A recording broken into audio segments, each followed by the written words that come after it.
ଈଶ୍ୱରଙ୍କର ଅକଥନୀୟ ଦାନ ସକାଶୁ ତାହାଙ୍କର ଧନ୍ୟବାଦ ହେଉ। ଇଂରାଜୀରେ ତାକୁ thanks be to God for his unspeakable gift and indescribable gift। ପରମେଶ୍ୱରଙ୍କର ଧନ୍ୟବାଦ ହେଉ କାରଣ ସେ ଅକଥନୀୟ ଦାନ ଦେଇଛନ୍ତି। ଅକଥନୀୟ ଦାନ ମାନେ କଣ ଭାଇ ମାନେ?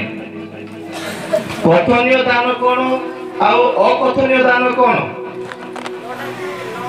ଯେତେବେଳେ ଶାସ୍ତ୍ର ପାଠ କରିବା ପାଇଁ କୁହାଗଲା ଆଜ୍ଞା ପଢିଲେ ପ୍ରଥମରେ କଥନୀୟ ବୋଲି ପଢିଲେ ତାପରେ ଅକଥନୀୟ ବୋଲି କହିଲେ। ମତେ ଭଲ ଲାଗିଲା ସେଟା। ମୁଁ ମାଇଣ୍ଡ କରୁଛି କିଏ କୋଉଟା ପଢୁଛନ୍ତି ମୁଁ ଶୁଣୁଛି। ପ୍ରଥମରେ କଥନୀୟ ବୋଲି କହିଲେ ତାପରେ ଅକଥନୀୟ। ଅକଥନୀୟ ଦାନ ସକାଶୁ ତାହାଙ୍କର ଧନ୍ୟବାଦ ହେଉ।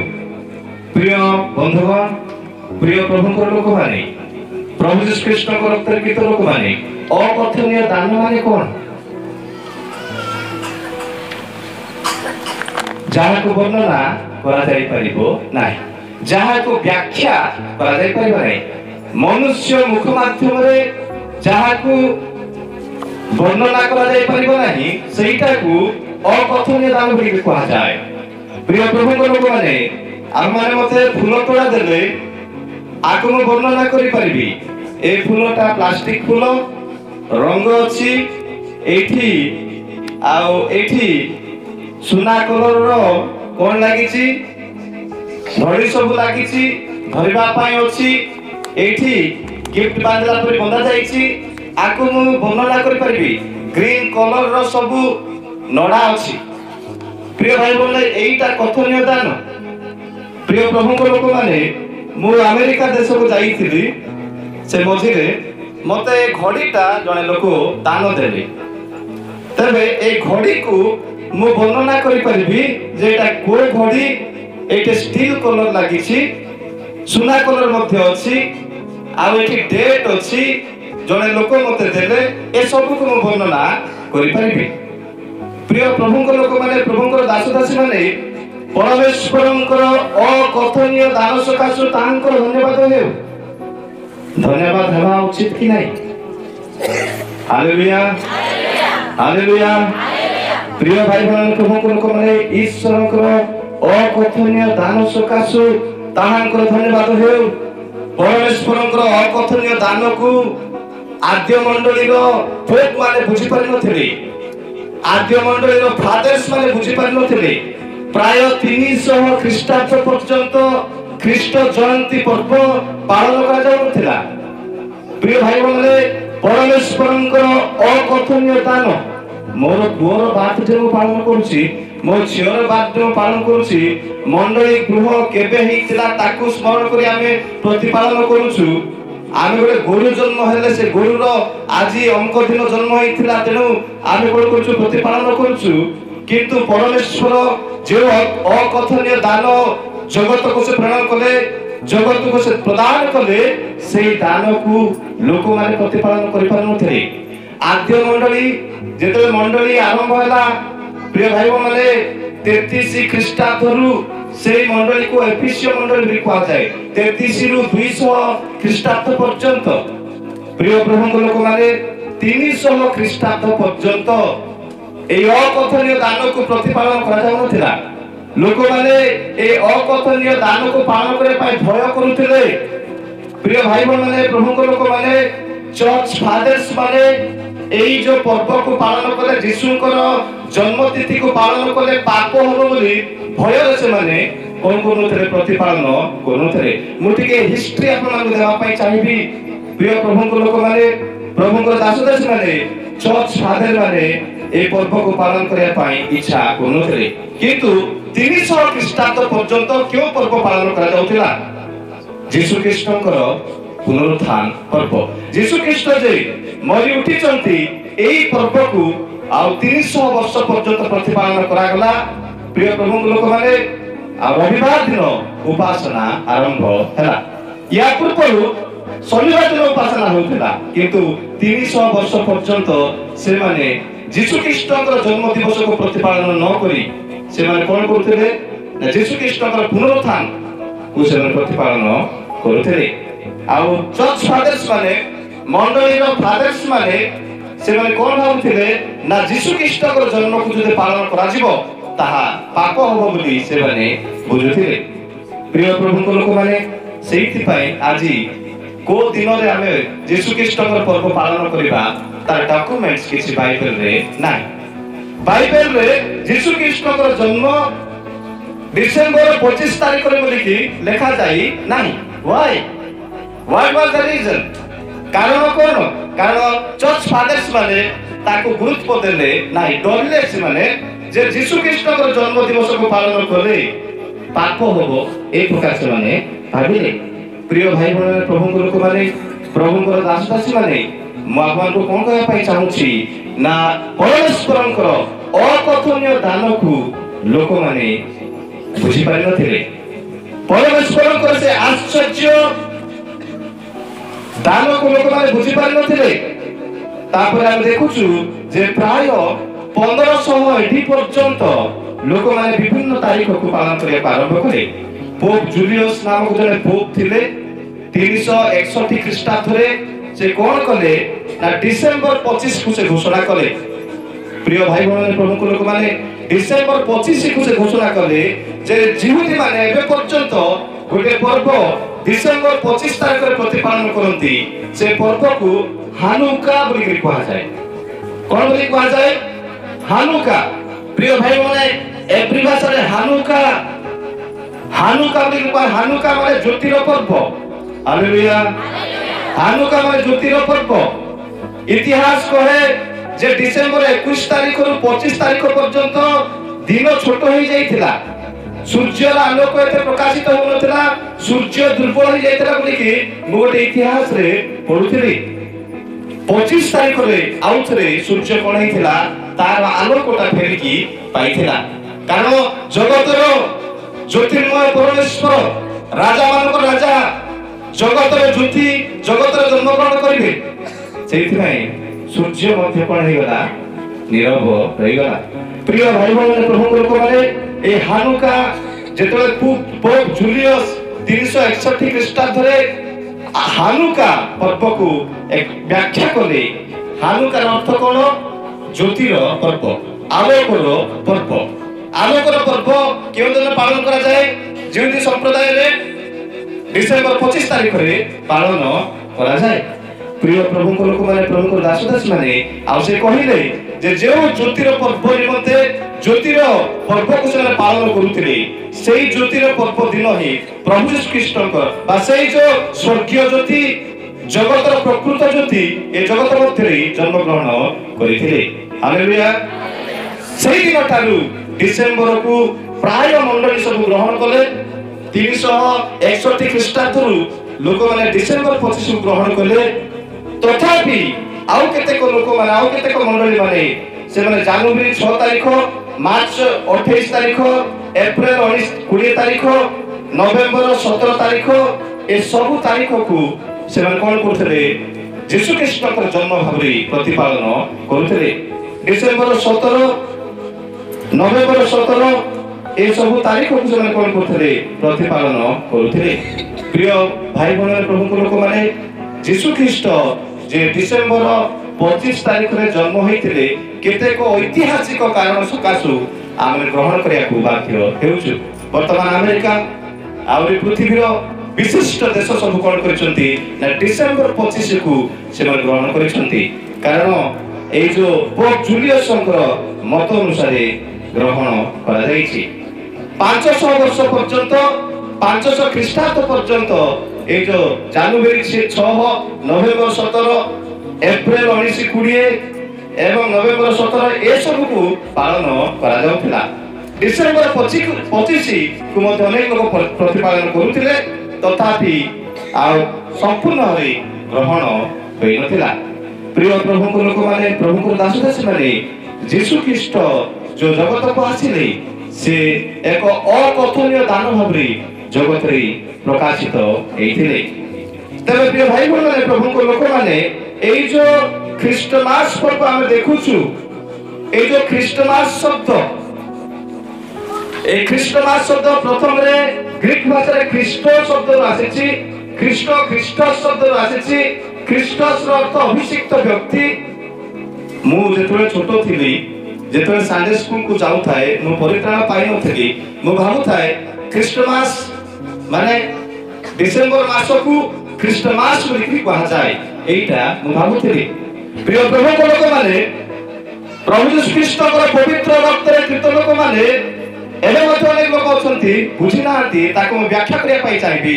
ଖ୍ରୀଷ୍ଟୋସ ଏବଂ ମାସ, এই খ্রিস্টস শব্দটা গ্রিক শব্দ, মাস শব্দটা MAS, মাস শব্দটা এভরি শব্দ। এই মাসর অর্থ ট্রিবিউট, ইংরাজীরে শ্রদ্ধাঞ্জলি, আর খ্রিস্টসর অর্থ অভিষিক্ত ব্যক্তিଙ୍କୁ শ্রদ্ধাঞ্জলি অর্পণ করিবা। হালেলুয়া। খ্রিস্টমাস দুইটা শব্দକୁ ନେଇକି ଆସିଛି। ଖ୍ରୀଷ୍ଟମାସର ଅର୍ଥ ଅଭିଷିକ୍ତ ବ୍ୟକ୍ତି, সেই অকথনীয় দানକୁ କ'ଣ କରିବା? শ্রদ্ধাঞ্জলি জ্ঞাপন କରିବା। প্রিয় ভাই বোনের ଭଲ ଶୁଣିବା ପାଇଁ ଚେଷ୍ଟା କରନ୍ତୁ ଯେ କେତେକ ଗଭୀର ତତ୍ତ୍ୱ ଆମେ ଆଲୋଚନା କରୁଥିବା। ମୁଁ ବେଶୀ ଏଠି ଡ୍ୟାନ୍ସ କରିବି, ବେଶୀ ନାଚିକିରି ଆପଣମାନଙ୍କୁ ଉତ୍ତପ୍ତ କରିବି ଏମିତି ନୁହଁ, କିନ୍ତୁ ଈଶ୍ୱରଙ୍କର ବାକ୍ୟର ଗଭୀର ମର୍ମକୁ ଆମେ ଜାଣିବା ନିହାତି ଆବଶ୍ୟକ। ତେବେ ଝିଅ କୁହ ଯେ ଖ୍ରୀଷ୍ଟମାସ ମାନେ କ'ଣ? ଖ୍ରୀଷ୍ଟମାସ ପ୍ରି ଖ୍ରୀଷ୍ଟମାସ ଦେଖନ୍ତୁ, ଆଉ ପ୍ରାୟ 25 ଦିନ ବାକି ଅଛି ଖ୍ରୀଷ୍ଟମାସ ପାଇଁ। ତେଣୁ ଆପଣମାନେ ବୁଝିବାକୁ ପଡ଼ିବ ଖ୍ରୀଷ୍ଟମାସ ମାନେ କ'ଣ? ଅଭିଷିକ୍ତ ବ୍ୟକ୍ତିଙ୍କୁ ଶ୍ରଦ୍ଧାଞ୍ଜଳି ଅର୍ପଣ କରିବା। କିଛି ସମୟ ପରେ ପରେ MAS ମାସକୁ କେତେକ ଫାଦର୍ସ ମାନେ କାଥୋଲିକ ମଣ୍ଡଳୀ କ'ଣ କଲା ନା ଡବଲ S ଯୋଗ କରିଦେଲା। ସେଠି ଡବଲ S MASS ଯୋଗ କରିଦେଲା, ଯୋଉଟା କି ତାର ଭାବକୁ ବିକୃତ କରିଦେଇଥିଲା। ମୁଁ ଇତିହାସ ପଢୁଥିଲି, ଯଦି କାଥୋଲିକ ଭାଇ ଭଉଣୀମାନେ ଅଛନ୍ତି ଦୟାକରି ଭୁଲ ବୁଝିବେ ନାହିଁ, ଯାହା ଇତିହାସ କହୁଛି ମୁଁ ଆପଣଙ୍କୁ ସେଇ କଥା କହିବା ପାଇଁ ଚାହୁଁଛି। ମାସର ଅର୍ଥ tribute to the anointed one, ମାସର ଅର୍ଥ ଅଭିଷିକ୍ତ ବ୍ୟକ୍ତି, ସେ ଅକଥନୀୟ ଦାନକୁ କ'ଣ କରିବା? ଶ୍ରଦ୍ଧାଞ୍ଜଳି ଅର୍ପଣ କରିବା। ଶ୍ରଦ୍ଧାଞ୍ଜଳି ଦେବା ଉଚିତ କି ନାହିଁ? ଯେଉଁମାନେ ଭାଇମାନେ ବସିଛନ୍ତି, ଆମେ ଯୀଶୁ ଖ୍ରୀଷ୍ଟଙ୍କୁ ଶ୍ରଦ୍ଧାଞ୍ଜଳି ଦେବା ଦରକାର କି ନାହିଁ? କାରଣ ପରମେଶ୍ୱର ସେ କ'ଣ କଲେ? ଅକଥନୀୟ ଦାନକୁ ଏ ଜଗତ ମଧ୍ୟକୁ ସେ ପ୍ରେରଣ କରିଥିଲେ। ପ୍ରିୟ ପ୍ରଭୁଙ୍କ ଲୋକମାନେ, ପ୍ରଭୁଙ୍କର ଦାସଦାସୀମାନେ, ଆମେ ଯୀଶୁ ଖ୍ରୀଷ୍ଟଙ୍କୁ ଶ୍ରଦ୍ଧାଞ୍ଜଳି ଦେବା ଆବଶ୍ୟକ। କାରଣ ସେ ଆମମାନଙ୍କ ପାପ ସକାଶୁ, ଆମମାନଙ୍କର ଯନ୍ତ୍ରଣାକୁ ସେ ବହନ କଲେ। ଆମମାନଙ୍କୁ ସେ ପାପରୁ ଉଦ୍ଧାର କରିବା ପାଇଁ ସେ ଅନନ୍ତକାଳୀନ ଯନ୍ତ୍ରଣା, ଗେହନା ଯନ୍ତ୍ରଣାରୁ, ଏଭ୍ରି ଭାଷାରେ ଗେହନା ମାନେ ଅନନ୍ତକାଳୀନ ଯନ୍ତ୍ରଣା, ହେଲ୍ର ଅର୍ଥ ଆଉ ଗୋଟେ ଗ୍ରୀକ ଭାଷାରେ ଅଛି ହେଡିସ୍। ମୁଁ ହେଡିସ୍ କଥା କହିବିନି। ପ୍ରିୟ ଭାଇମାନେ, ସେ ଅନନ୍ତକାଳୀନ ଅଗ୍ନିରୁ ଆମମାନଙ୍କୁ ସେ ଅକଥନୀୟ ଦାନ କ'ଣ କରିଛନ୍ତି? ଉଦ୍ଧାର କରିଛନ୍ତି। ଅକଥନୀୟ ଦାନ, ପ୍ରିୟ ଭାଇମାନେ, ଏଠାରେ କୌଣସି ବାହାର ବିଷୟ ପ୍ରେତପାଲ କହୁନାହାନ୍ତି। ଏଠାରେ ପ୍ରଭୁ ଯୀଶୁ ଖ୍ରୀଷ୍ଟଙ୍କୁ ପ୍ରକାଶ କରିବା ପାଇଁ, ପ୍ରଭୁ ଯୀଶୁ ଖ୍ରୀଷ୍ଟ ଯେ ସେଇ ପ୍ରକୃତରେ ଅକଥନୀୟ ଦାନ, ତାକୁ ସେ ଏକ୍ସପୋଜ କରିବା ପାଇଁ ଚାହୁଁଛନ୍ତି। ପ୍ରିୟ ପ୍ରଭୁଙ୍କ ଲୋକମାନେ, ପ୍ରଭୁ ଯୀଶୁ ଖ୍ରୀଷ୍ଟଙ୍କ ଲୋକମାନେ, ଆମେ ଜାଣିବା ଦରକାର ସେଇ ଅକଥନୀୟ ଦାନକୁ ପ୍ରାୟ 1500 ବର୍ଷ ପର୍ଯ୍ୟନ୍ତ ଠିକ ଭାବରେ ପାଳନ କରାଯାଉ ନଥିଲା। ତେଣୁକରି ମୁଁ ଆପଣଙ୍କୁ ଡିସେମ୍ବର 25 ଖ୍ରୀଷ୍ଟମାସ କ'ଣ ଆପଣ କହୁଛି। ଆମମାନଙ୍କ ପାଖରେ ଘରମାନଙ୍କୁ ମୁଁ ଦେଖୁଛି, କାନ୍ଥମାନଙ୍କୁ ଦେଖୁଛି X ମାସ ଲେଖା ହେଇଛି। ପ୍ରିୟ ଭାଇମାନେ, X ମାସ ବୋଲେ କ'ଣ ବୁଝୁଛନ୍ତି ଆପଣମାନେ? X ମାସ ଲେଖା ହେଇକି ରହୁଛି କି ନାହିଁ? ଆଉ କିଛି ଲୋକ ଆମ ଅଞ୍ଚଳରେ, ଗଜପତି ଅଞ୍ଚଳରେ କିସମିସ୍ ବୋଲିକି କହୁଛନ୍ତି। କ'ଣ? କିସ୍ ଆଣ୍ଡ ମିସ୍। ପ୍ରିୟ ଭାଇମାନେ, କିସମିସ୍। ଆଉ କେତେ ଜାଗାରେ X ମାସ ମାନେ କ'ଣ? X ଟା ପ୍ରକୃତରେ ଗ୍ରୀକ ୱାର୍ଡ। ଖ୍ରୀଷ୍ଟୋସ ଶବ୍ଦର ପ୍ରଥମ ଶବ୍ଦ, କ୍ୟାପିଟାଲ ଶବ୍ଦ ହେଉଛି, ବଡ଼ ଅକ୍ଷର ହେଉଛି X। ତାକୁ ପ୍ରକୃତରେ X ମାସ ବୋଲିକି ପଢ଼ାଯିବ ନାହିଁ, ତାକୁ ଖ୍ରୀଷ୍ଟମାସ ବୋଲିକି ପଢ଼ାଯିବ। Hallelujah, hallelujah. ମୁଁ ଥରେ ରାୟଗଡ଼ା ପାଷ୍ଟର ଆସୋସିଏସନରେ ସେ ପ୍ରଶ୍ନ ପଚାରିଥିଲି। ଆମର ପ୍ରେସିଡେଣ୍ଟ ସବୁ ଥିଲେ, ମୁଁ ସେଠି ଥିଲି। ମୁଁ କହିଲି ଯେ X ମାସ ମାନେ କ'ଣ? ଅନେକ ବରିଷ୍ଠ ଲୋକମାନେ ଜାଣିନଥିଲେ ସେ କଥା। ମୁଁ ସେମାନଙ୍କୁ ଡାଉନଫଲ୍ କରିବା ପାଇଁ କହୁନାହିଁ, କିନ୍ତୁ ଆମେ ସ୍ପଷ୍ଟୀକରଣ କରିବା ନିହାତି ଆବଶ୍ୟକ। X ମାନେ ଗ୍ରୀକ ଭାଷାର କାଫା, ଖ୍ରୀଷ୍ଟୋସ ଶବ୍ଦର ପ୍ରଥମ ଅକ୍ଷର। ତେଣୁ ତାକୁ X ବୋଲିକି ଉଚ୍ଚାରଣ ନ କରିକି ଖ୍ରୀଷ୍ଟମାସ ବୋଲିକି କହିବା ନିହାତି ଆବଶ୍ୟକ। प्रकृत ख्रीष्टमास पालन करने आम ख्रीष्टमास तात्पर्य ख्रीष्टमास से गभीर मर्म बुझा आवश्यक परमेश्वर अकथनीय दान को आम निहाती बुझा आवश्यक प्रिय प्रभु लोक मैंने प्रभु दास दासी माने जे जीशु ख्रीस्ट होउछन्ति से अकथनीय दान जो आम धन्यवाद अर्पण करने आवश्यक आम हृदय उछुड़ी उठुवा श्रद्धांजलि परमेश्वर सम्मुख एवं प्रभु जीशु ख्रीस्ट सम्मुख आम अर्पण करने निहाती आवश्यक प्रिय प्रभु लोक मैंने भगवान को परिचय देली ख्रीष्टमास माने कौन केबे आरंभ होइतिला आ ख्रीष्ट 25 तारीख को काहेकि माने सार्वजनिक भाव ग्रहण करा जायछि तार मध्य गुरुत्व आपमान को कहिले तबे प्रिय भाई माने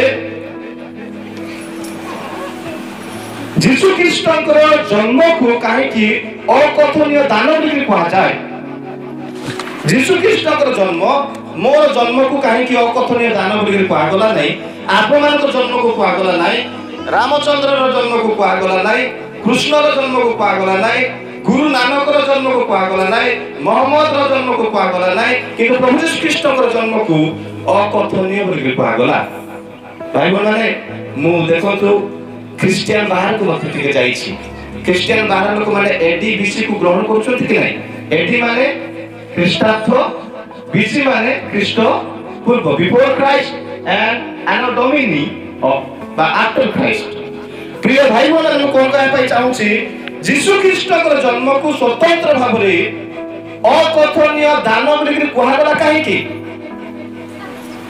कहला प्रिय भाई बोला नै जड़े व्यक्ति जे कि कर्मठ भाव चंचल भाव परमेश्वर सहित पुरातन नियम काम करुचंती पुरातन नियम विश्व ब्रह्मांड सृष्टि रे जीशु ख्रीष्ट अछंती सब कार्य करुचंती किंतु तांकु परमेश्वर कहउचंती आउ तमे मो पाखरे रहबा दरकार नै तुमको मानव रूप धारण करबा को पड़िबो प्रिय भाई माने प्रभु को लोक माने मुटिके आपमानकु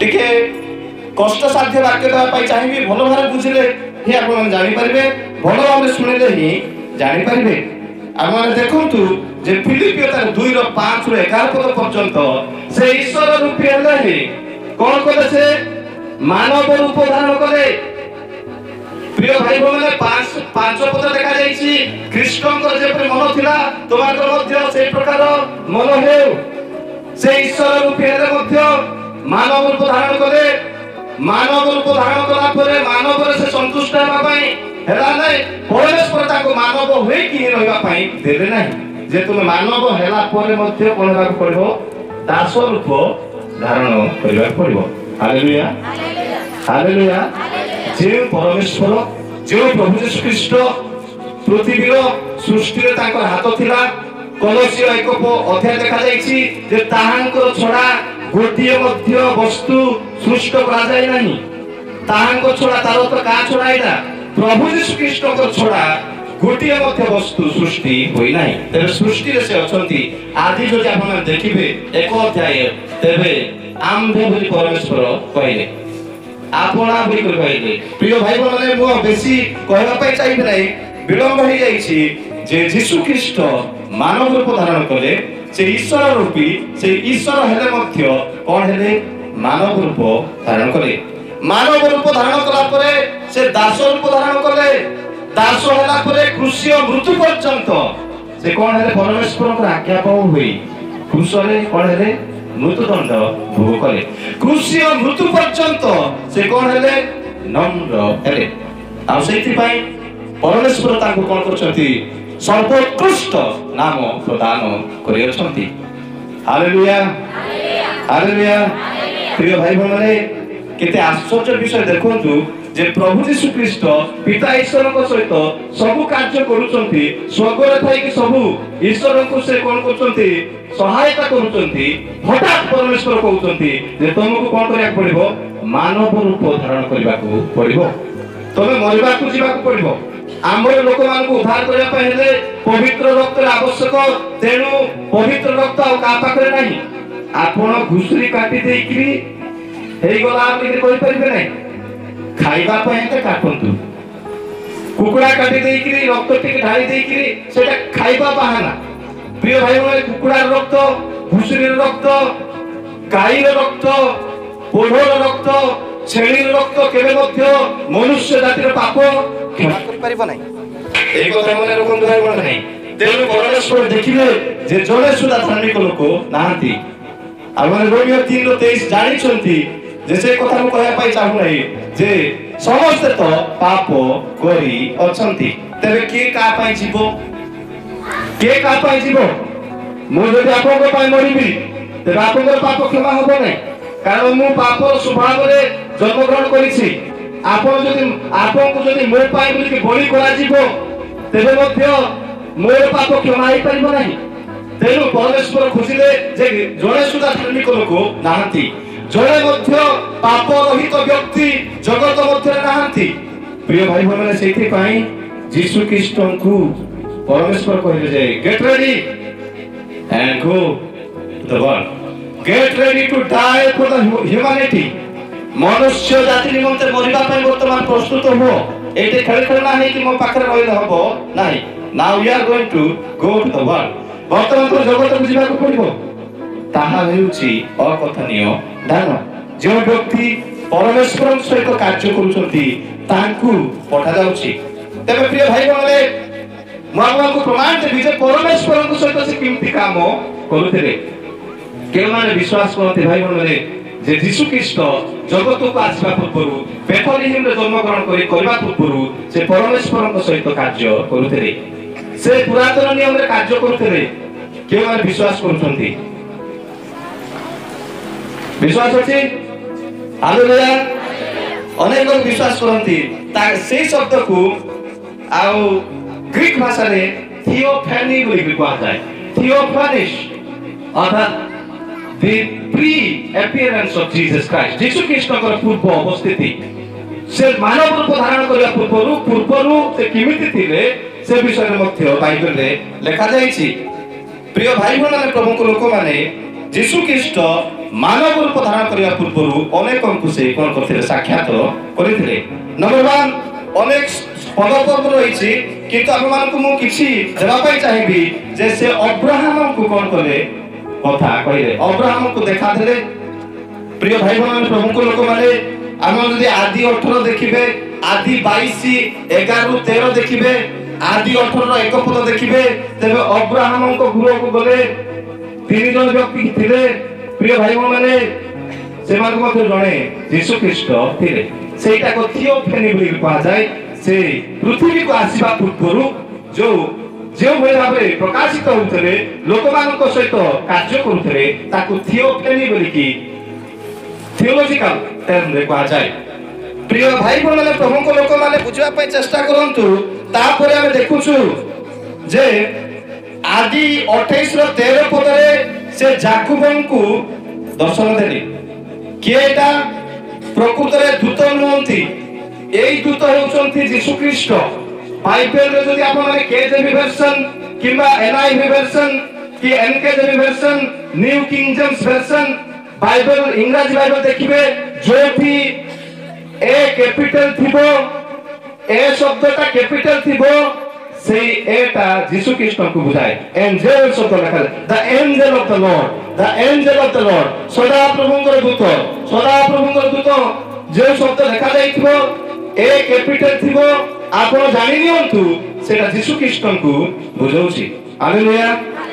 प्रिय भाई बहनरे से जाकुबन को दर्शन देले आदि 28 रो 13 पद रे यात्रा तार 3 रो 4 5 पद रे से मूसा को दर्शन देले। से जो ज्वलंत बुधा मध्य कथा कहवा व्यक्ति होचंती प्रभु यीशु ख्रीष्ट तार तो पुरातन नियम रे से कर्मठ भावे कार्यरत थिले परमेश्वर को से वाक्य अनुसार कार्य करूथिले। प्रिय भाई बहन प्रभु को लोक माने बुझवा पय चेष्टा करंतु जे यात्रा तार 3 4 5 पद रे जो वॉइस आसिला जो स्वर मूसा को डाकिला ना जो स्वर माध्यम रे परमेश्वर कथा कहले से व्यक्ति होचंती प्रभु यीशु ख्रीष्ट कहले जे एई स्थान पवित्र स्थान तमे सेइठु कोन करो पादुका बाहर करके एठिकी आस किए हु वाज दैट प्रिय भाई मन किए से व्यक्ति प्रभु यीशु ख्रीष्ट सेहिते पाई प्रिय भाई माने पुरातन नियम रे स्वर्ग राज्य रे एवं पुरातन नियम रो विशिष्ट लोक मान मध्य रे प्रभु यीशु ख्रीष्ट कार्य करथिले कार्यरत थिले किंतु परमेश्वर कहिले जे तमे मानव रूप धारण करबा पड़िबो ता हेउची अकथनीय दान जने माने ईश्वर रूपी व्यक्ति जे ईश्वर को सागर रही कार्य करूचंती जोहन 1 रो भाई माने 1 रो 1 पद लेखा रहिछि आद्य रे वाक्य थिले सेही वाक्य ईश्वर को सागर थिले सेही वाक्य ही ईश्वर थिले तापरे आमे देखुछु भाई माने सेही वाक्य देहवंत हेले 14 पद रे 18 पद रे सेही प्रभु यीशु ख्रीष्ट आमानको सहित कोन कले वास करे सेहीटा को अकथनीय दान बोली कहा जाय तापर आउ दुटा विषय कहिबी दानिएल 3 रो 25 पद रे हम देखुछु जे तीन जिहुदी व्यक्ति तीन जिहुदी युवकଙ୍କୁ से ज्वलंत अग्नि कथा कहउचंती प्रिय भाई माने प्रभु लोक माने नबुकदनेस्वर राजा कोन कले शद्रक मैशरक ओबेदेनकु कोन कले ज्वलंत अग्नि रे निक्षिप्त कले किंतु शेष रे केजन व्यक्ति सेटा थिले 4 जन थिले तबे से चतुर्थ व्यक्ति किए चतुर्थ व्यक्ति किए यीशु ख्रीष्ट तार अर्थ यीशु ख्रीष्ट को जन्म हे नथिला से समय दानिएल 3 रो 25 पद दिस इज ओल्ड टेस्टामेंट सेटा को थियोफेनी बोली कहा जाय बहु वचन रे थियोफेनिस बोली कहा जाय प्रिय भाई बहन प्रभु को लोक माने आ यीशु ख्रीष्ट से मान को मथि थिले तापर शेष कथा को कहिबी दानिएल 6 रो 22 पद रे से दानिएल को कोन कले देखा देले एटा यीशु ख्रीष्टकर मानव रूप धारण करबा पूर्व कथा आपनको कहूची दया करी बुझबा पय चेष्टा करंतु जे यीशु ख्रीष्ट काहे की अकथनीय दान यीशु ख्रीष्टकर जन्म को वर्णना करा जाय परिबो नाही काहे की से कथाटा आपनको कहूची जैसे ईश्वर को संग थिले ईश्वर को निमित्त कार्य करूथिले से वाक्य रूपी की थिले किंतु परमेश्वर कहउछंती तुमको देहवंत हेबाकू पड़िबो तुमको कोन हेबाकू पड़िबो मानव रूप धारण करिया पड़िबो वाक्य हे कि रहिले वाक्य रे रक्त नाही वाक्य रे मांस नाही प्रिय भाई माने रक्तपात बिना पाप मोचन हेबा असंभव एवरी पुस्तक कहि तेरे को रक्त म ऑलरेडी कहिली कुकुडा मांस खाइबा पाइले काटंतु बलि भाबरे करंतु नाही कारण कुकुडा द्वारा आपनकर पाप केबे मते क्षमा हे परिबो नाही हालेलुया प्रिय प्रभु लोक माने प्रभुकर दास दास माने आमे जानिबा दरकार जे यीशु ख्रीष्ट पूर्वरे से मानव रूप धारण करिया पूर्वरु परमेश्वर को सहित रहिले पुरातन नियम रे से कार्य करथले आ अनेक रेफरेंस अछि समय नाही आमान चंचल छंती मु देखुची मु राजेश भाई को पचारतली दीटा हे गेला केमति करबा तबे मु देखली भौणी के देखले से चंचल छंती जा हो नाही सर से माने सब चंचल छंती आमे ईश्वर को वाक्य रु सुनथिबा तबे प्रिय भाई बहन प्रभु को लोक माने आमे जानिबा निहाती आवश्यक तबे वर्तमान में देखिबा जे यीशु ख्रीष्ट पुरातन नियम रे यीशु ख्रीष्ट को मानव रूप धारण करबा विषय रे भावबाणी मानव रूप धारण करबा पूर्व से केमति कार्य करथले थियोफेनी भाबरे कार्य करथले थियोफेनी माने ईश्वरंकर जने दूत भाबरे से कोन करथले कार्य करूथले यीशु ख्रीष्ट को पूर्व अवस्थिति विषय में आपन कहली दया करी आया माने आजा माने बुढ़ी लोक माने एते माने गभीर तत्व बुझी पारिबे नै किंतु पवित्र आत्मा आपन निश्चय बुझवा पय सहाय्य करिवे सोहेर अंतत दीटा विषय आपन जानिबे किंतु पालक भाई माने प्रभुकर वरिष्ठ नेता माने एठारे अछंती से माने निश्चित भाबे बुझिबे हालेलुया हालेलुया तो पुरातन नियम रे यीशु को मानव रूप धारण करबा विषय रे भाववाणी करा जायतिला कि नाही भौणी के तो कहिबे कि कोठी सेटा जिसाय 99 ठीक ना भूल ठीक अछि तबे कोन भाई जिसाय 9 रो 6 आउरी 7 पद तापर आउ किए कहबे जिसाय रे नी अछि जिसाय 7 रो 14 पद देखो जने कन्या गर्भवती होई एक पुत्र प्रसव करिवे आउ तुमे तार नाम यीशु देबो हालेलुया तुमे तार नाम इमानुएल देबो इमानुएल रो तो आम्भमान को सहित ईश्वर इमानुएल तीनटा एवरी भाषा रे एवरी शब्द को नहीं की गठित इम माने कोन आज मानु इम माने सहित मानु माने कोन आम्भमान को एल माने गॉड मो ए विषय कहबा पई चाहिबि नै प्रिय भाई माने देखो जने कन्या गर्भवती हुई एक पुत्र प्रसव करिवे तापर मिखा तार 5 रो 2 पदर मध्ये लिखा जायतिला जे यीशु ख्रीष्ट के स्थान रे जन्म ग्रहण करिवे एई प्रकारे कोनोसी भागवती कोनोसी धर्मगुरु मानक विषय रे कहै जाय नथिला प्रिय भाई माने प्रभु को लोक माने सत्य साई बाबा बोले जने लोक थिले जे 2022 रे मरि गले से भामाणी दिथिले 2011 रे से मरि गले से बेंगलोर रे कहउथिले थरे मो बेंगलोर रे जतले बाइबल कॉलेज करूथिली गोटे सभा से कहउथिले जे मु ही सेही यीशु ख्रीष्ट मु ही डिसेंबर 25 रे जन्म ग्रहण करिथिली प्रिय भाई माने ए सब भूल प्रभु यीशु ख्रीष्ट यीशु को छाडी देले आउ का विषय रे पूर्वरु कहै जाय नथला प्रिय प्रभु लोक माने प्रभु दास दासी माने देखो जने कन्या गर्भवती हुई एक पुत्र प्रसव करिवो मु वर्तमान कन्या विषय टिके कहया पई चाहबी कन्या किए कन्या ठीक अछि जागतिक भाबरे कोंतु कन्या किए ए मा कहउछन्ते छोट झियो आपर झियो ए झियो पर झियो को कन्या बोली कहै जाय आसो झियो ए प्रकार झियो को कन्या बोली कहै जाय भौणी टिके उठंतु ए भौणी को कन्या बोली कहै जिवो कि नाही से विवाहिता तो मारे थळे पिंदे जो सेता विवाहिता बोली कहि देले मु जानिनी तबे ए बसंत भौणी धन्यवाद देखो जने कन्या गर्भवती होय एक पुत्र प्रसव करिवो कन्या गर्भवती हे परिबो केबे आज काली रो कन्या गर्भवती हे जाय पारंती भूल बुझबे नाही ह भगवान को रहस्य कथा मु कहया पई चाहूछी देखो जने कन्या गर्भवती होई एक पुत्र प्रसव करिवो आउ ताहंकर नाम इमानुएल दियाजिवो ए जो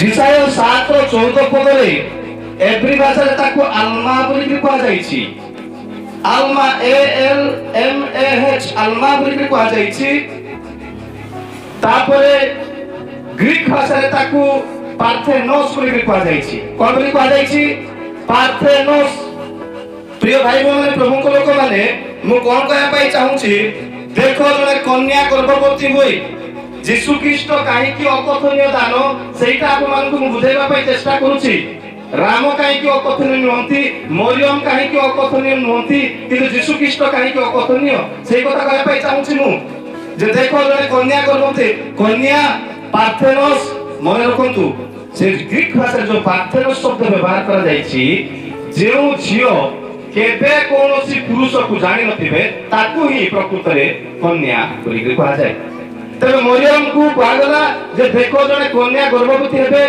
तबे सेई कन्या मु विश्वास करे पाखा पाखी 13 रु 14 वर्ष से थिला ठिया बुझियो पाखा पाखी से 13 रु 14 वर्ष बयस थिला एटी क्या सोजियो तबे मु विश्वास करे जे विवाह करि नाहंती तबे पाखा पाखी 13 रु 14 वर्ष किबा 15 वर्ष बोलंतु तबे प्रिय भाई माने जे झियो प्रकृत रे केबे कोनोसी स्वामी को जानि नाही जे झियो के केबे मध्ये शारीरिक संपर्क कोन जानि नाही ताकू ही प्रकृत रे पार्थेनोस बोली कहै जाय अल्मा बोली कहै जाय एवरी अल्मा ग्रीक भाषा ताको पार्थेनोस बोली कहै जाय प्रिय भाई माने गोटे कन्या केबे गर्भवती हे परिबे जे झियो कि कोनोसी पुरुष को जानि नाही जे झियो कि केबे शारीरिक संपर्क कोन से जानि नाही से केबे गर्भवती हे परिबो तो सेटा को मिराकल बोली कहै जाय सेटा को ही अकथनीय दान बोली परमेश्वर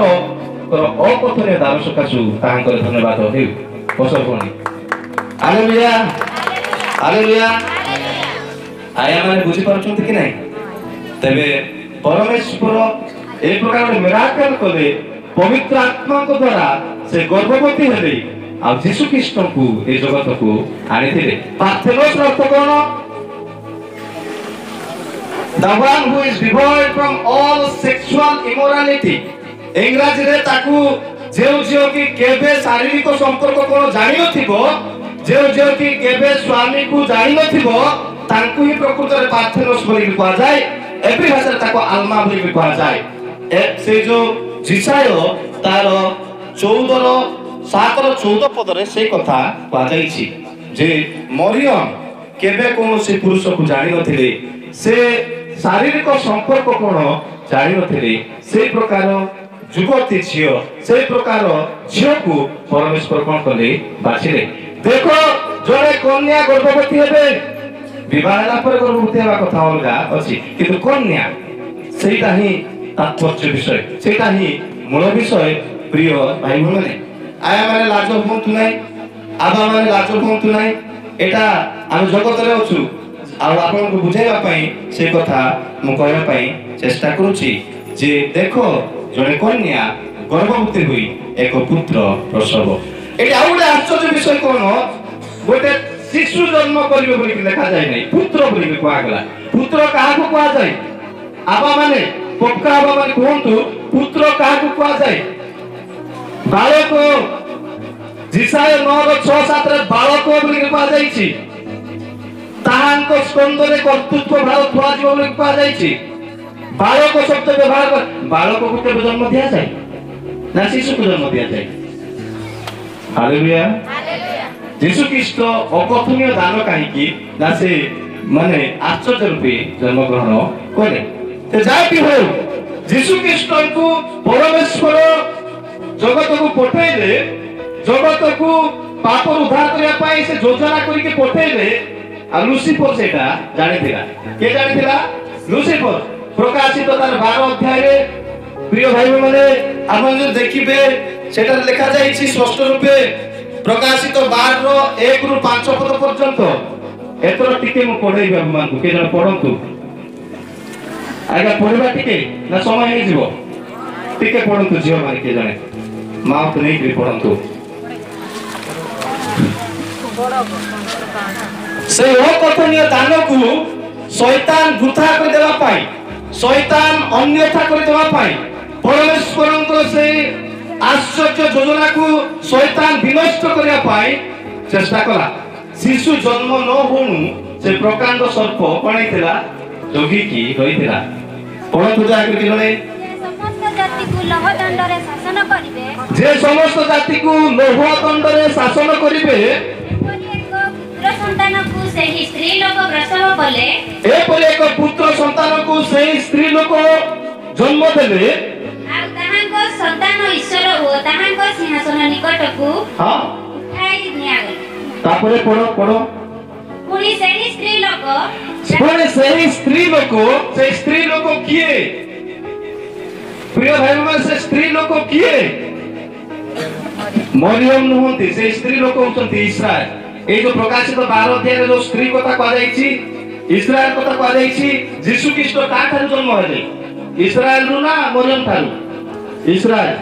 ପ୍ରକୃତରେ ସେ ଇସ୍ରାଏଲରୁ ଜନ୍ମଗ୍ରହଣ କଲେ। Hallelujah hallelujah. ସ୍ୱାଭାବିକ ବିଷୟ ମରିୟମ ବୋଲି ଆପଣମାନେ କହିଦେବେ, କିନ୍ତୁ ପ୍ରକୃତରେ ସେଇ ସ୍ତ୍ରୀ ଲୋକ ବୋଲି ଯୋଉ କୁହାଯାଇଛି, it is spoken about the Israel nation. Israel ବିଷୟରେ କୁହାଯାଇଛି। ପଢନ୍ତୁ ଦୟାକରି ଭଉଣୀ। ସେହି ସ୍ତ୍ରୀ ଲୋକ ପ୍ରାନ୍ତରକୁ ପଳାୟନ କଲେ, ସେଠାରେ ଏକ ଶ୍ରହ 260 ଦିନ ପର୍ଯ୍ୟନ୍ତ, ସେଠାରେ କଣ? 260 ଦିନ ପର୍ଯ୍ୟନ୍ତ। ଠିକ ଅଛି। ତାପରେ ପ୍ରତିପାଳିତ ହେବା ପାଇଁ ତାହାଙ୍କ ନିମନ୍ତେ ଈଶ୍ୱରଙ୍କ କର୍ତ୍ତୃକ ପ୍ରସ୍ତୁତ ଗୋଟିଏ ସ୍ଥାନ ଥିଲା। ତତ୍ପରେ ସ୍ୱର୍ଗରେ ଯୁଦ୍ଧ ହେଲା।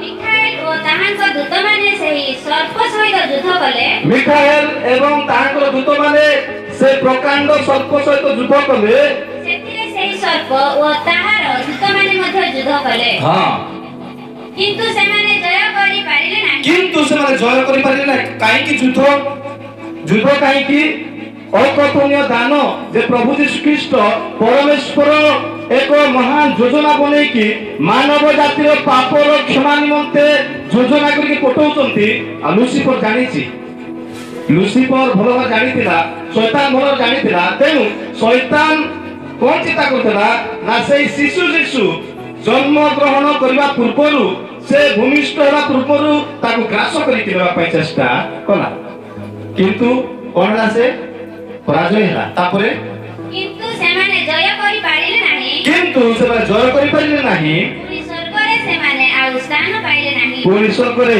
से माने आउ स्थान पाइले नाही से स्त्री लोकटा प्रसव करिबा पय उद्यत अछंती कोठी प्रसव करबी से बड़ा हे जाउछंती सेही समय रे आ एई प्रकांड सर्प प्रिय भाई माने प्रकांड सर्प बोली कि शैतान को कहा जाए लूसीफर रो अन्य नाम प्रकांड सर्प प्रकाशित 12 मध्ये लिखा जायछि ताको ना प्रकांड सर्प प्रिय भाई माने प्रकाशित 20 अध्याय रे ताको प्रकांड सर्प बोली कहा जायछि पुरातन नाग बोली कहा जायछि से पुरातन नाग से शिशु को ग्रास करके नेबा पय चेष्टा करथिला किंतु पारला कि काहे कि पारिबो नै कारण ता से होचंती परमेश्वरंकर अकथनीय दान परमेश्वरंकर अकथनीय दान को केबे मते परमेश्वर विनष्ट हेबाकू देबे नाही प्रिय भाई माने प्रभु को लोक माने आमा जदी माथ्यू तारो जदी आपण देखिबे 2:13 पद माथ्यू 2:13 पद आपण देखिबे तबे हेरोद बोली जो राजा थिले से यीशु ख्रीष्ट को हत्या करबा पाई पृथ्वी रो चतुर्कोण रे से खोजी की बुरुतले पंडित मान को कहले से शिशु को खोजी की मत आनी की दियो गोलाम को कहगला बुद्धिमान लोक मान को कहगला मंत्रज्ञ मान को हेरोद कहले जे से शिशु यीशु को मो निकट को आनी की दियो कोन पाई ताको पूजा करबा पाई ताको बोध करबा पाई आमन चाहे कि माथ्यू तारो 2:13 पद के जने पढंतु से माने प्रस्थान कला उतारे देखो प्रभुकर जने दूत स्वप्न रे जोसेफ को दर्शन देई कहिले प्रभुकर जने दूत स्वप्न रे जोसेफ को कहिले उठ शिशु तांग को मातांग के नि गुजरात बांधो कोन करो पेडी फुटका धरो शिशु मरियम को धरि तुमे प्रस्थान करो तापरे पुनी आंबे तुमको न कहबा पर्यंत सेठी ही रहइबो कोठी रहइबो तमे मिस्र रे रहइबो तापरे कारण शिशु को विनाश करबा निमंते हेरोद तांको अन्वेषण करूछि के विनाश करबा पे चेष्टा करथला हेरोद शैतान रो प्रतीक जो शैतान प्रकांड सर्प आउ से स्त्री लोकटा प्रसव करबा पूर्वरु शिशु जन्मग्रहण न करबा पूर्वरु ताको भूमिष्ठ कर माने ताको उठेई नेबा पे चेष्टा करथला सेही प्रकांड सर्पर नीति बा छवि होचंती हेरोद मध्य यीशु ख्रीष्ट को विनष्ट करबा पे चेष्टा करूथला प्रिय भाई माने से माने बहुत चेष्टा कले किंतु परमेश्वरंकर से अकथनीय दान को से माने अन्यथा करि पारिले नाही परमेश्वर केबे ताकर मनोनीत व्यक्ति को विनष्ट हेबा को देबे की हो कि नाही भाई माने हालेलुया हालेलुया शैतान सत चेष्टा कला शैतान पारु पर्यंत चेष्टा कला किंतु पारिला नाही शैतान हारि गलो निकि बाइबल रे स्पष्ट रूपे लेखा जाइछि प्रिय प्रभु लोक माने प्रिय प्रभुकर दास दासी माने शैतान चेष्टा कला जन्म नेला परे हेरोद राजा पारु पर्यंत चेष्टा कले यीशु ख्रीष्ट को बोध करिया पाई बोली से सहस्र शिशु मानकु मेल बेबी मान कोन पुरुष संतान मानकु बेक खनन करिथिले सेई जड़े शिशु यीशु को हत्या करिया पाई हजार शिशु मानकु से कोन कले बोध करिथिले किंतु यीशु ख्रीष्ट को से करि पारिले नाही काहे कि ना से होचंती परमेश्वरंकर अकथनीय दान मानव जाति निमंते हालेलुया हालेलुया प्रिय प्रभु को लोक माने प्रभु को दास दास माने ए सब हम निहाती जानिबा आवश्यक तबे से स्वर्गीय घोषणा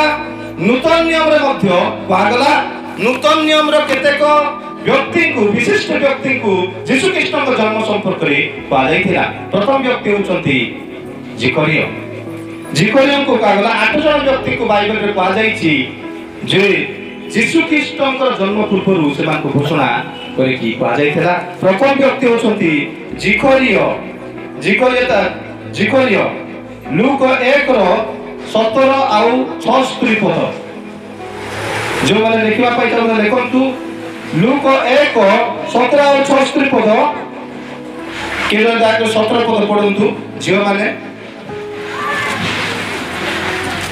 के जने पढिले कि दया करी पिताମାନଙ୍କୁ ହୃଦୟ ସନ୍ତାନଙ୍କ ପ୍ରତି ପିତାମାନଙ୍କୁ ହୃଦୟ ସନ୍ତାନଙ୍କ ପ୍ରତି ଓ ଅବାଧ୍ୟମାନଙ୍କ ଧାର୍ମିକମାନଙ୍କ ଜ୍ଞାନରେ ଆଚରଣ କରିବା ନିମନ୍ତେ ଫେରାଇବାକୁ ଏବଂ ପ୍ରଭୁଙ୍କ ସକାଶେ ସୁସଜ୍ଜିତ ଗୋଟିଏ ପ୍ରଜାମଣ୍ଡଳୀ ପ୍ରସ୍ତୁତ କରିବାକୁ ସେ ଏଲିୟଙ୍କ ଆତ୍ମ ଶକ୍ତିରେ ତାହାଙ୍କୁ ଆଗରେ ଗମନ କରିବ। ହାଲେଲୁୟା କା ବିଷୟରେ ବାହାରିଲା ଏଠି परमेश्वर का विषय घोषणा करूचंती यीशु कृष्ण के विषय एठारे प्रकृत रे पा जाउची हम माने दया कर चिंता करंतु 66 पदरे मध्ये लिखा जाईची तापर द्वितीय व्यक्ति मरियम को प्रकाश करा गला लूक 1 अध्याय 31 ରୁ 31 और 35 पद आओ देखो तुमे गर्भधारण करी गोटे पुत्र प्रसव करिवो ताहाको नाम यीशु देबो ओ ताहाको नाम यीशु देबो से महान हेबे परात्परंकर पुत्र बोली ख्यात हेबे प्रभु ईश्वर ताहाको पिता दाऊदको सिंहासन दान करिवे। धन्यवाद एठे मध्ये हम देखुछु जे मरियम को कुआगला जिकोरियो जाजक को कुआगला 35 पदरे मध्य से कथा कुआ जाईछि दूत ताहाको उत्तर देले पवित्र आत्मा तुम ऊपर अवतरण करिवे ओ पराक्रम शक्ति तुम आवरिबो एनो जे जात हेबे से पवित्र ईश्वर को पुत्र बोली ख्यात हेबे। मरियम को केतरे कुआगला यीशु जन्म हेला परे कुआगला ना हेबा पूर्व कुआगला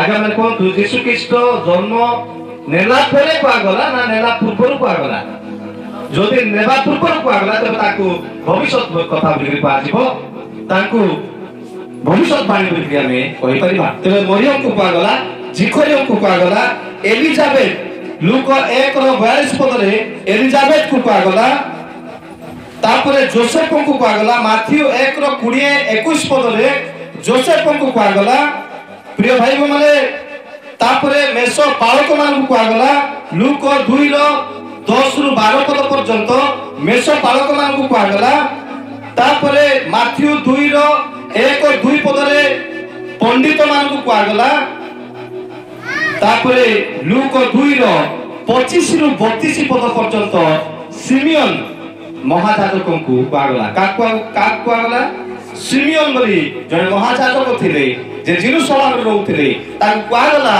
जे तोमे सेई जो अभिषिक्त व्यक्ति को न देखिबा पर्यंत कोन हबो नाही मरिबो नाही तापर हम देखुछु भाई बोल रे 31 पद लिखा जाईछि जे आंभर नेत्र तुम्भर परित्राण देखि अछि। हालेलुया सिमियन शेषर कहिले एते बुढा हे जाउछंती मरु नाहंती प्रिय भाई बोल रे प्रभु को लोक माने आमे जतले गाड़ी रे आसुतिलु रायगडा जने बुढी मा को देखिलु मो भाई मान को कहली बोधे सेंचुरी मारी चंती कौन करचंती से लीगल मारे जने बुढी मा आछंती से सेंचुरी मारी अर्थात 100 ରୁ ऊर्ध्व के जाईछि ताकर सिमियन जाजक वृद्ध हे जाउछंती मुंडरे बाल पाची जाउछि आखी बंगला हे जाउछि से देखि पारु नाहंती तथापि मरु नाहंती कारण परमेश्वरक वाक्य सफल हेबाकू बाकी थिला ताकू कुआ जाइथिला जे तुमे अभिषिक्त व्यक्ति को न देखिबा पर्यंत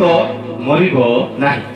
जे दिन अष्टम दिन रे यीशु कृष्ण को कोन करा गला शिशु यीशु को ताकर माता मरियम एवं जोसेफ कोन करी मंदिर को आनी दे 8 दिन रे अना गला भाई बोल माने अष्टम दिन रे काहे की अना गला अष्टम दिन रे अना गला काहे की ମୋ ଜଣେ ଗୁରୁ ଅଛନ୍ତି ଜଣାଗଲା ଆଜ୍ଞା ସେତେବେଳେ ମିଶରରେ ଥିଲେ ନା ବେଥଲେହେମରେ ଥିଲେ ଯୀଶୁଙ୍କୁ ଅଷ୍ଟମ ଦିନରେ ମନ୍ଦିର କରାଗଲା ସେତେବେଳେ ଯୀଶୁ ତାଙ୍କ ମାତା ପିତା ମିଶରରେ ଥିଲେ ନା ବେଥଲେହେମରେ ଥିଲେ ସେମାନେ ଅଲରେଡି ବେଥଲେହେମକୁ ଆସିଥିଲେ। ପରେ ମତେ ପ୍ରଶ୍ନ ପଚାରନ୍ତୁ, ମୁଁ ଉତ୍ତର ଦେବି ନିଶ୍ଚିତ ଭାବରେ।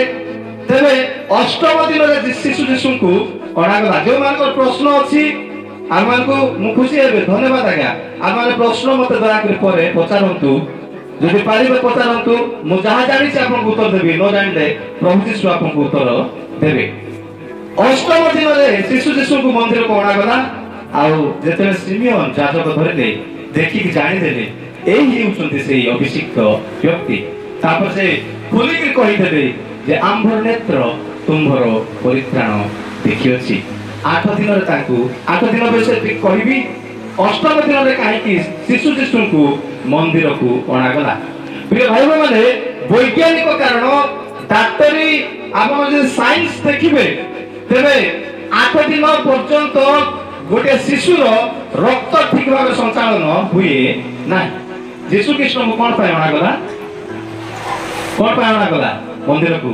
ତାଙ୍କୁ ସୁନ୍ନତ କରିବା ପାଇଁ ଅଣାଗଲା। ସୁନ୍ନତ ମାନେ ଜାଣିଛନ୍ତି ଯେ ପୁରୁଷ ପିଲାମାନଙ୍କୁ କଣ କରାଯାଏ? ଯେମିତି ପରମ୍ପରାରେ ସେମାନଙ୍କୁ କଣ କରାଯାଉଥିଲା? ଲିଙ୍ଗାଗ୍ର ଛେଦନ କରାଯାଉଥିଲା। ପ୍ରିୟ ଭାଇ ମାନେ, ଅଷ୍ଟମ ଦିନ ପର୍ଯ୍ୟନ୍ତ ଗୋଟେ ଶିଶୁର ରକ୍ତ ଠିକ ଭାବରେ ସଞ୍ଚାଳିତ ହୁଏ ନାହିଁ। এটা ସାଇନ୍ସ ପ୍ରକାଶ କରୁଛି, ବିଜ୍ଞାନ ପ୍ରକାଶ କରୁଛି। ପ୍ରିୟ ପ୍ରଭୁଙ୍କ ଲୋକମାନେ, ଅଷ୍ଟମ ଦିନରେ ସେମାନେ କଣ କଲେ? ଯୀଶୁଙ୍କୁ ମନ୍ଦିରକୁ ଆଣିଲେ।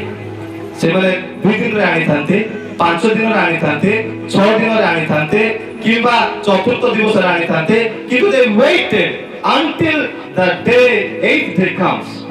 ଅଷ୍ଟମ ଦିନ ନ ଆସିବା ପର୍ଯ୍ୟନ୍ତ they were just waiting and praying. ସେମାନେ ପ୍ରାର୍ଥନା ପୂର୍ବକ ଅପେକ୍ଷା କରୁଥିଲେ। ଅଷ୍ଟମ ଦିନରେ ଅଣାଗଲା। ଆଉ ତାଙ୍କର ଯେତେବେଳେ ସିମିୟନ ଯାଜକ ତାଙ୍କ ହାତରେ ଉଠେଇକି ଧରିଲେ, ସେ କହିଲେ ଯେ ଆମ୍ଭର ନେତ୍ର ତୁମ୍ଭର ପରିତ୍ରାଣ ଦେଖିଅଛି। ପ୍ରିୟ ଭାଇ ମାନେ, ଆମ୍ଭର ନେତ୍ର ତୁମ୍ଭର ପରିତ୍ରାଣ ଦେଖିଅଛି। ଆମର ନେତ୍ର ପରମେଶ୍ୱରଙ୍କର ପରିତ୍ରାଣ ଦେଖିବା ନିହାତି ଆବଶ୍ୟକ। ଆମେ ସମସ୍ତେ ଯୀଶୁ ଖ୍ରୀଷ୍ଟଙ୍କର ପରିତ୍ରାଣ ଦେଖିବା ଦରକାର। ଯୀଶୁ ଖ୍ରୀଷ୍ଟ, ଯୀଶୁର ଅର୍ଥ ପରିତ୍ରାଣ କର୍ତ୍ତା, ଉଦ୍ଧାର କର୍ତ୍ତା। ମରିୟମକୁ ଯେତେବେଳେ କୁହାଗଲା, ମରିୟମ ଯେତେବେଳେ ସେଇ ଶିଶୁ ଜନ୍ମଗ୍ରହଣ କରିବେ, ତାଙ୍କୁ କୋଉ ନାମ ଦେବ? ଯୀଶୁ ବୋଲିକି ଡାକିବ ବୋଲି କହିଲେ। ଇଂରାଜୀରେ you will call him Jesus. ତୁମେ ତାଙ୍କୁ ଯୀଶୁ ବୋଲି ଡାକିବ। ଅର୍ଥାତ୍ ମରିୟମ, ତୁମେ ଦେବତା ହେଇଯାଉନି। କଣ ହୁଅନି? ତୁମେ ନିଜେ ନିଜେ ଦେବତା ହେଇଯାଉନି। ତୁମେ ତାଙ୍କୁ ମୋର ପରିତ୍ରାଣ କର୍ତ୍ତା ରୂପେ ଡାକିବ। Hallelujah, hallelujah. ଅନେକ ଲୋକ ମରିୟମକୁ ପୂଜା କରନ୍ତି। ପ୍ରିୟ ଭାଇ ମାନେ, ପ୍ରଭୁଙ୍କ ଲୋକମାନେ, ମରିୟମ ପ୍ରକୃତରେ ଆଉ ବିଶ୍ୱସ୍ତା ଏବଂ ଈଶ୍ୱରଙ୍କର ମନୋନୀତ ଝିଅ ଥିଲା, ଯାହା ମାଧ୍ୟମରେ ପ୍ରଭୁ ଯୀଶୁ ଖ୍ରୀଷ୍ଟଙ୍କୁ ଜଗତ ମଧ୍ୟରେ ପଦାର୍ପଣ କରାଯାଇଛି। କିନ୍ତୁ ସେ ଦେବତା ନୁହନ୍ତି, ଏଟା ମନେ ରଖନ୍ତୁ। only Jesus can be worshipped. କେବଳ ଯୀଶୁ ହିଁ କଣ ହେବେ? ପୂଜା ପାଇବା ଆବଶ୍ୟକ। ଆପଣ ଦେଖନ୍ତୁ, ପଣ୍ଡିତ ମାନେ ଆସିକି ମରିୟମର ପୂଜା କରିବା ବିଷୟରେ କୁହାଯାଇନି। ଗୋଲା ମାନେ ଆସି ମରିୟମର ପୂଜା କରିବା ପାଇଁ କୁହାଯାଇନି। ମରିୟମକୁ ବାଇବେଲରେ କୋଉ ଜାଗାରେ ପୂଜା କରିବା ବିଷୟରେ କୁହାଯାଇନି। but they worship Jesus. ସେମାନେ ଯୀଶୁ ଖ୍ରୀଷ୍ଟଙ୍କୁ କଣ କଲେ? ପୂଜା କଲେ, ଆରାଧନା କଲେ। Hallelujah, hallelujah. ତେଣୁ ପ୍ରିୟ ଭାଇ ମାନେ, ପ୍ରଭୁଙ୍କ ଲୋକମାନେ ସଚେତନ ହେଇ ଜାଗ୍ରତ ହୁଅନ୍ତୁ। କାରଣ ପ୍ରଭୁ ଯୀଶୁ ଖ୍ରୀଷ୍ଟଙ୍କର ଆଗମନ ସନ୍ନିକଟ। ଆପଣଙ୍କର ନେତ୍ର ଯଦି ତାଙ୍କୁ ଦେଖି ନାହିଁ, ତାଙ୍କର ପରିତ୍ରାଣକୁ ଦେଖି ନାହିଁ, ଆପଣଙ୍କର ହୃଦୟ ଯଦି ପ୍ରଭୁ ଯୀଶୁ ଖ୍ରୀଷ୍ଟଙ୍କର ସେ ପରିତ୍ରାଣ ସ୍ୱାଦକୁ ଆସ୍ୱାଦନ କରି ନାହିଁ, ତେବେ ଆପଣଙ୍କ ରାସ୍ତା ଏପଟ ହେଇଯିବ। ଆପଣଙ୍କ ରାସ୍ତା ନର୍କଗାମୀ ହବ। ମନେ ରଖନ୍ତୁ। ତେଣୁ ଆମେ ସମସ୍ତେ ଯୀଶୁ ଖ୍ରୀଷ୍ଟଙ୍କୁ ଦେଖିବା ଆବଶ୍ୟକ। ଶୁଦ୍ଧ ଚିତ୍ତରେ ଧନ୍ୟ, କାରଣ ସେମାନେ ଈଶ୍ୱରଙ୍କର ଦର୍ଶନ ପାଇବେ। ମାଥ୍ୟୁ 5:8 ଲେଖାଯାଇଛି। ପ୍ରିୟ ପ୍ରଭୁଙ୍କ ଲୋକମାନେ, ଶୁଦ୍ଧ ଅନ୍ତଃକରଣରେ ପ୍ରଭୁ ଯୀଶୁ ଖ୍ରୀଷ୍ଟଙ୍କୁ ଖୋଜନ୍ତୁ, ପ୍ରଭୁ ଯୀଶୁ ଖ୍ରୀଷ୍ଟଙ୍କୁ ବିଶ୍ୱାସ କରନ୍ତୁ, ତାଙ୍କର ହିଁ ପୂଜା କରନ୍ତୁ। ଆମମାନେ ଆଉ ଏପଟ ସେପଟ କୁହନ୍ତୁ ନାହିଁ। ଯୀଶୁ ଖ୍ରୀଷ୍ଟ ଜଗତର ପରିତ୍ରାଣ କର୍ତ୍ତା, এই বিষয়টা মনে ରଖନ୍ତୁ।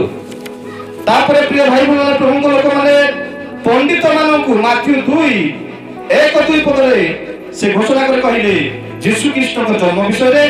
ସିମିୟନ କଥା ମୁଁ ଆପଣଙ୍କୁ କହିଲି। ଶେଷରେ ଆନା ନାମରେ ଜଣେ ବିଧବା 84 ବର୍ଷର ବିଧବା ଜେରୁସାଲେମରେ ମନ୍ଦିରରେ ସବୁବେଳେ ରହୁଥିଲେ। ଲୁକ 2:38 ପଦରେ ଲେଖାଯାଇଛି ତାଙ୍କୁ ମଧ୍ୟ କହିଲେ। ଲୁକ 2:38 ପଦରେ ଜଣେ ପଢନ୍ତୁ। ଜଣେ ସ୍ତ୍ରୀ ବିଧବା ସ୍ତ୍ରୀଙ୍କୁ ମଧ୍ୟ ପରମେଶ୍ୱର ଜଣାଇଥିଲେ ଯେ ଶିଶୁ ଯୀଶୁ କଣ ହେବେ ଜନ୍ମଗ୍ରହଣ କରିବେ, ଜଗତର ତ୍ରାଣକର୍ତ୍ତା କଣ ହେବେ ଜନ୍ମଗ୍ରହଣ କରିବେ। କିଏ ଜଣେ ପଢନ୍ତୁ। ସେହି ଗଣରେ ସେ ଉପସ୍ଥିତ ହୋଇ ଈଶ୍ୱରଙ୍କ ସ୍ତୁତିବାଦ କରୁ କରୁ ଜେରୁସାଲେମର ମୁକ୍ତି ଅପେକ୍ଷା ଥିବା ସମସ୍ତଙ୍କ ତାଙ୍କ ବିଷୟ କହିବାକୁ ଲାଗିଲେ। କଣ ସେହି ଗଣ୍ଡରେ ସେହି ଗଣ୍ଡରେ ସେ ଉପସ୍ଥିତ ହୋଇ 37 and 38 ପଢ।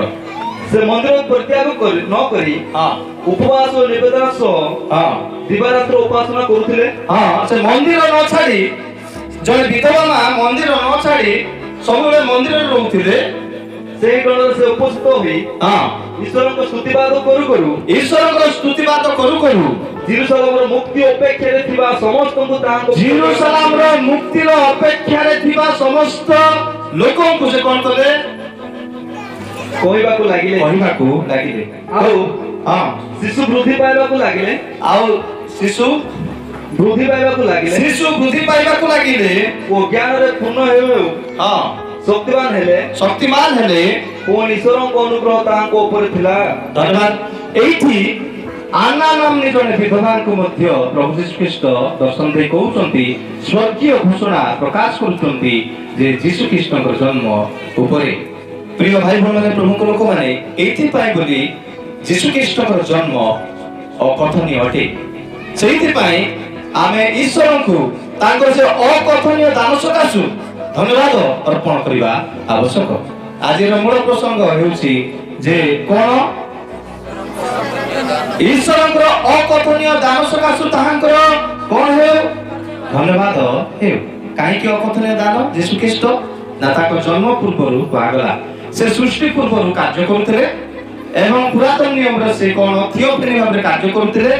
ସେହି ପ୍ରକାର ବ୍ୟକ୍ତିଙ୍କୁ ପରମେଶ୍ୱର କହୁଛନ୍ତି ତୁମେ ଦେବବନ୍ତ ହୁଅ, ଜଗତକୁ ଯାଅ, ଆଉ ଆମର ଲୋକମାନଙ୍କର ପାପ ନିମନ୍ତେ ବଳି ହୁଅ। ଆଉ ତାଙ୍କ ବିଷୟରେ ପୂର୍ବରୁ କୁହାଯାଇଥିଲା। ଜିସାୟ ଭବିଷ୍ୟତ ବକ୍ତା ଯେତେବେଳେ କହିଲେ ସେଇଟା ଯୀଶୁ ଖ୍ରୀଷ୍ଟଙ୍କର ଜନ୍ମର ପ୍ରାୟ 700 ବର୍ଷ ପୂର୍ବେ ସେଇଟା କୁହାଯାଇଥିଲା। ମିକା ଭବିଷ୍ୟତ ବକ୍ତା ଯେତେବେଳେ କହିଲେ ଯୀଶୁ ଖ୍ରୀଷ୍ଟଙ୍କର ଜନ୍ମର ପ୍ରାୟ 500 ବର୍ଷ ପୂର୍ବରୁ ସେ କହିଥିଲେ। ଏମିତି ଲୋକ କିଏ ଅଛି କି ଏଠି ଯାହା ବିଷୟରେ 700 ବର୍ଷ ପୂର୍ବରୁ କୁହାଯାଇଥିବ? ମୁଁ ଯଦି କହିବି ମୋ ବିଷୟରେ କୁହାଯାଇଥିଲା ତେବେ ମୁଁ ମିଛୁଆ, ମୁଁ ମିଥ୍ୟାବାଦୀ। ମନେ ରଖନ୍ତୁ, କେବଳ ଜଣକ ବିଷୟରେ କୁହାଯାଇଥିଲା, ସେ ହେଉଛନ୍ତି ପ୍ରଭୁ ଯୀଶୁ ଖ୍ରୀଷ୍ଟ। Hallelujah, hallelujah.